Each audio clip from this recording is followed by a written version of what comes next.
Hey everyone, and welcome back to the channel. Today, we're diving into a brand new feature in iOS 18, the ability to schedule messages directly within the Messages app. No more third-party apps or workarounds, it's all built in. So, whether you want to send a birthday wish at midnight or a friendly reminder later in the day, iOS 18 has you covered. So, let's jump in. All right. Open the Messages app and start a new message or open an existing conversation. Compose your message as usual.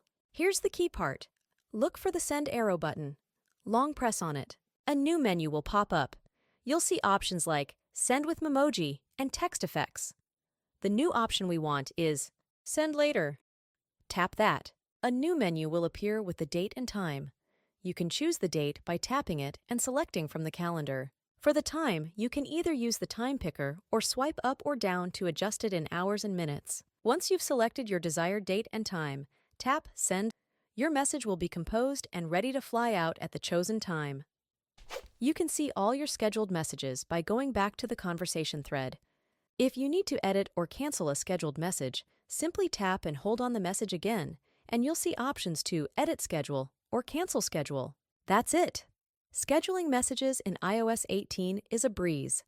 This handy feature is a great way to stay on top of your communication and ensure your messages get delivered right when you want them to. Thanks for watching. If you found this video helpful, be sure to leave a thumbs up and subscribe for more iPhone and iOS 18 tips and tricks. See you next time.